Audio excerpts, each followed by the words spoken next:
Welcome back everyone, and if you're new to the channel, welcome. I'm Dark717. As testing continues on PTU of 3.17.2, the Wave 1 testers had an opportunity to once again test the Seige of Orison. This is the new dynamic event that takes you to a multi-platform map just outside of Orison. This is where you find the Ninetales gang has taken over the area and implemented an IFFI, or Identify Friend or Foe indicator, and has a large number of gang members led by Mendo Ren, and they've overran the many platforms and admin center. You must fight your way on foot after launching from atop the Crusader building in Orison in an attempt to retake the area from the gang. We'll be going into this newest entry in the dynamic event category for Star Citizen and our experience through the second testing of it. We'll look at the differences that we experienced since the last PTU test. But before we get started though, if you enjoy these videos, please hit the like and subscribe button. I greatly appreciate it, and it really helps get the videos out to more people. Seige of Orison itself is a massive multi-level FPS mission that is being brought to the live servers with patch 3.17.2. Having been in development and testing for a while now, we previously got the chance to test the gameplay in an earlier PTU patch, and I'll add a link to that video in the description. The event itself is spread out across 3 floating platforms and a floating disc-shaped admin center. The goal is to make your way on foot, fighting through numerous Ninetale members, finding any way possible over to the next area.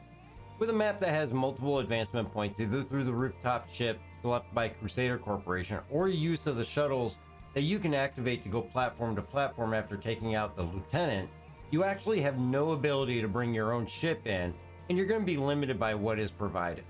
But even those provided Crusader ships will not make for an easy progression to the next area, as they come under heavy fire from all the anti-aircraft systems of the platforms that are under Ninetale control. For the better part of the event, you're left to traverse across the platforms and through the multi-level buildings on foot. Along the way, you'll find plenty to loot, from loot crates that contain a variety of supplies to all the bodies of the fallen Ninetales that you can grab armor and weapons from.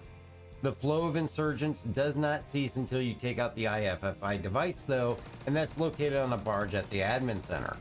Throughout the event, you are getting messages from Commander Dooley, and yes, that Commander Dooley from Xenothreat, as you progress, updating you on the mission status and objectives.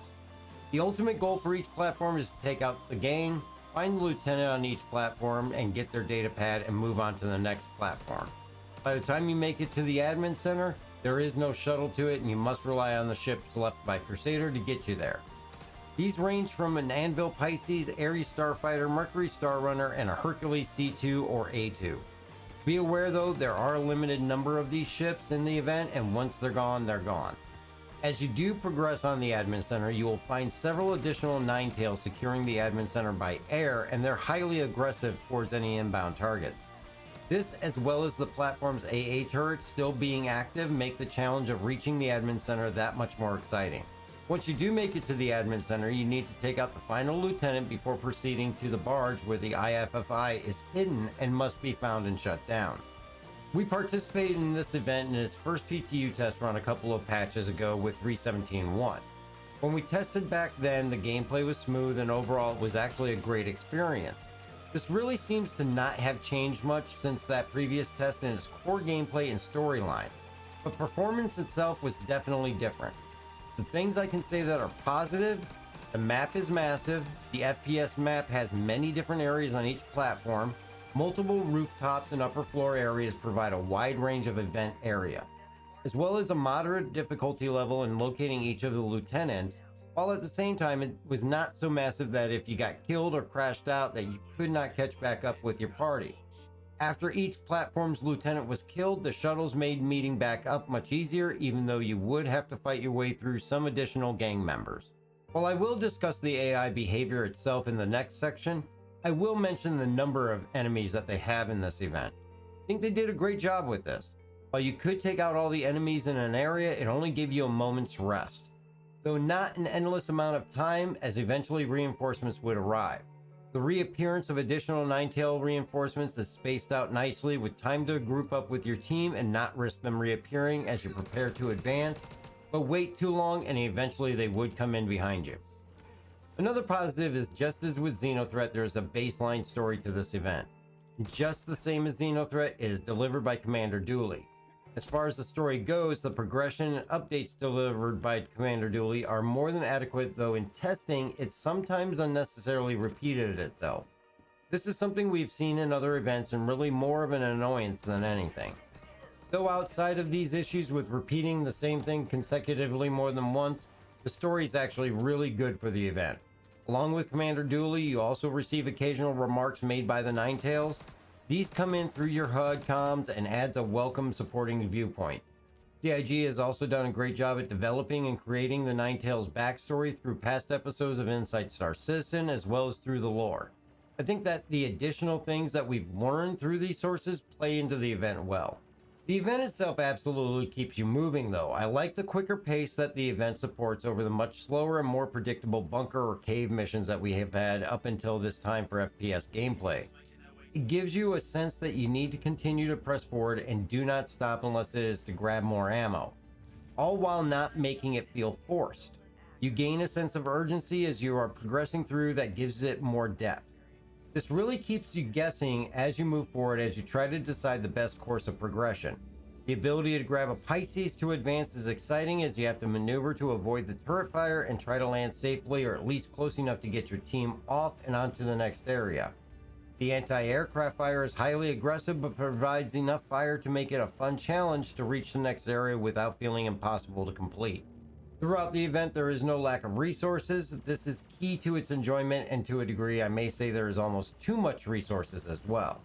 The ability to actually go into the event in just a hospital gown, and by the time you made it 100 feet in, nearly be fully equipped from looting means you will not run out of items that are needed to complete the event or keep your hydration and nourishment up. Along the way, you can even pick up a number of the more rare weapons in games such as the FS9, which is definitely my favorite go-to gun. The one downfall though is the limited storage space means you're only going to be able to retain and take back a limited amount of found items.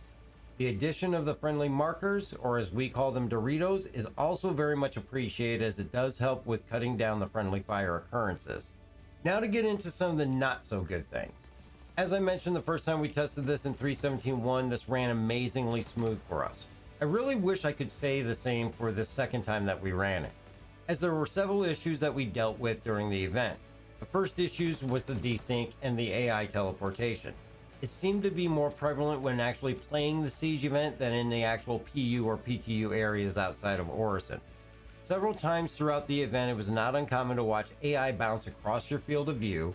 1 second you would have them dead to rights in your crosshairs, then the next moment they're behind you. This would smooth out for a short time only before reoccurring again. The next issue we encountered was the AI itself. While the number of AI and reinforcement rate was good, the intelligence of the AI is highly questionable and inconsistent. At times, if you compared it to the intelligence of Odie from the old Garfield comic strip, it would actually be an insult to Odie. At times, they seemed to operate normally and fire at you when you were in sight, but more often than not, it was easy to walk right up to them, stand in front of them, and not even get shot. Reaction times tend to be very slow, so the challenge of making your way through them at times felt too easy. While the friendly party markers are a great addition, some people reported issues with them working right, though it is not something that we encountered ourselves. Also, some players mentioned that for those that have crime stats and are unfriendly, having a red marker would be helpful and more noticeable than no marker at all. When it came to our own party markers though, this is a completely different story. And just as with the PU, it was not uncommon for us to see half the party markers for our group disappear entirely. This is actually a fairly common issue in the PU, so we were able to work around it by disbanding and reforming the party. We would at least still be able to see the Dorito above their head, so we at least knew they were not enemy AI. As far as completing the event, I will admit we actually did not get to finish any of the runs that we did this time in testing. Advancement was difficult as some lieutenants failed to spawn in on their respective platforms, and in one instance they spawned in phased into a building wall and were unkillable. This ultimately led to the inability to get the code from the datapad. This of course halted progression for everybody in the event. Another issue that we encountered was the payouts were not being distributed and bonuses were not being paid out either, which meant that the only AUEC we were receiving was from the Call to Arms mission. This, though, may have not been specific to this event, as several org members also stated the same issue occurring with the Ninetales lockdown event earlier in the day. Now, being PTU, we really did not care about the AUEC, but this could be a huge factor if it occurs in live, as the base payout is up to 380,000 AUEC, and bonuses were originally coming out in 50,000 AUEC increments. And finally, a big deterrent is the high number of crashes to desktop. On more than one occasion, we would be advancing, and all of a sudden, several party members' games would freeze and players' PCs locked up to the point the only option was to Control-Alt-Delete out and re-log in. This would occur a few times over the 6-hour session, and this was definitely distracting, and we would have to load back in and wake in Orison and make our way back out to the event area and regroup with any remaining party members. In all, the event itself was a blast to run, and even after multiple attempts over approximately 6 hours and never actually finishing, you would think that this alone would deter us from wanting to continue. Then add on top of that the crashes, the desync, and the AI issues, any normal person would just walk away and give up. Honestly, even with all of that, the event proved exciting, fun, and fresh, and we only wanted to do more. We stayed so long we all ended up in Klesher when the event ended. One of the best aspects of this is if you watch the Inside Star Citizen where they discussed the event, they stated they did not want to hold the player's hand through everything.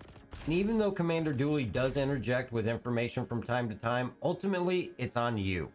There are no markers for objectives until you're close enough to see them, and this makes the lieutenants a bit more difficult to find as the platform areas are sizable. Traversing from platform to platform with the AA defenses going is challenging, and the choices you need to make to move on are very real and have positive and negative effects. If you take a ship and get shot down, that's one less ship for later. I think just as I mentioned in a previous video about the Seige of Orison, this absolutely has the potential to be one of the best events that they have, and one that can provide for a lot of playtime in the burst as we have an extended wait for 318. Though rougher than the first time we tested it, if they can work out the crashes, the desync issues, and get the AI to act a little bit more consistently, this will easily take the top spot of dynamic events.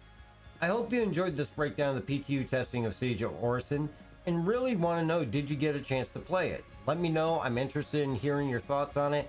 Also, don't forget to get your entries in for July's giveaway of the Origin 325 to be awarded on 1st of August. Just subscribe here and leave a comment on any video to automatically be entered. Also, you can follow on Twitch for an additional entry as well, and catch the stream every Wednesday, Friday, and Sunday night at 7 p.m. Eastern Time. If you'd like to help support the channel, check out the merch store as well as the Patreon. It all goes back into our giveaways, back to the community.